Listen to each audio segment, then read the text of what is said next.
নাগরিক ঐক্যের সভাপতি ও ডাকসুর সাবেক ভিপি মাহমুদুর রহমান মান্না বলেছেন, পিআর পদ্ধতিতে নির্বাচন হলে আওয়ামী লীগ আবারও রাজনৈতিকভাবে ফিরে আসতে পারে। তার মতে আওয়ামী লীগের বিদ্যমান ভোট ব্যাংক এবং এই পদ্ধতিতে তাদের ফেরার পথ তৈরি করবে।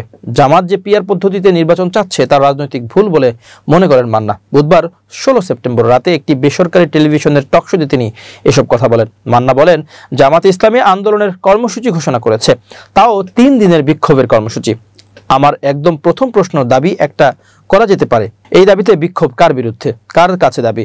যে সরকার আছে সে বলছে যে দরজা খোলা আছে, আমি যখন তখন পালিয়ে যাব, আমি থাকবো না, সেই তাদের কাছে এমন একটা দাবি দেওয়া হলো পিআর। পিআর কি আমি নিজেই ভালো করে বুঝি না মানে কিভাবে করা যায়, এটার ইম্প্যাক্ট সম্পর্কে আমার কোনো অভিজ্ঞতা নাই। এই পিআর নিয়ে পাবলিকের কাছে যদি যান, পাবলিক কিছুই বুঝবে না। আমাদের দেশের মানুষ এখনো প্রার্থী দেখে ভোট দিতে অভ্যস্ত। মান্না আরো বলেন, তারপরে আবার কথা আছে, এত মেজরিটি মাইনরিটির প্রশ্ন আছে, না হলে আপনি পিআর চাচ্ছেন কেন? আমাদের এখানকার যে স্ট্রাকচার, এবার হয়তো মেজরিটি মাইনরিটি হবে, বাট নর্মালি যে সমস্ত জায়গাতে অলমোস্ট অন ইকুয়াল বেসিস লড়াই হয় আর অন্য পার্টিও আছে, তখন দেখা যাবে বড় পার্টি, খুব বড় পার্টি 40% পেয়েছে আর অন্যান্য আরেক পার্টি 30% পেয়েছে, আর খুচরা সব মিলিয়ে 40। তখন গভর্নমেন্ট হবে কিভাবে? অনেক জায়গা পিআর তো ফেল করেছে, কোথাও কোথাও ভালো চলে, আমি খারাপ বলছি না। তো এইটা আপনি প্রস্তাব করলেন কখন? নিজের মধ্যে করেছেন প্রথমে। আমাদের যে 166টা প্রশ্নমালা দেওয়া হয়েছে তার মধ্যে তো পিআর নাই।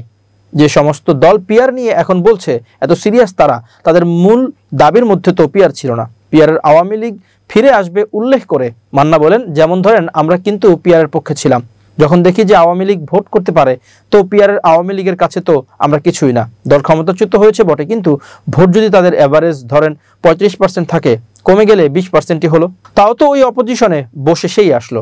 আপনি যে স্বৈরতন্ত্রকে উৎখাত করতে চেয়েছেন, নির্বংশ করতে চেয়েছেন, তাদের ফিরে আসা আপনি ইম্পসিবল করতে চেয়েছেন, তা তো পারছেন না। পিআর নিয়ে জটিলতা আছে জানিয়ে মান্না আরো বলেন, এরপরে আবার 2 পার্লামেন্টের কথা আসলো, মানে উচ্চকক্ষ নিম্নকক্ষ ঠিক আছে, উচ্চকক্ষে হোক নিম্নকক্ষে দরকার নেই। এখন বিএনপি বলছে না, কোনো কিছুতেই দরকার নেই। আবার জামাত বা ইসলামী আন্দোলন তারা বলছে না, 2 কক্ষেই দিতে হবে। এগুলো এত জটিল বিষয় যেগুলো আলোচনার জন্য আপনার সময় লাগবে, বুঝতে হবে, মানুষ বুঝতে হবে, বোঝাতে হবে, ধৈর্য ধরতে হবে। একবারই আমি সবচেয়ে বসবো, এটা ঠিক না।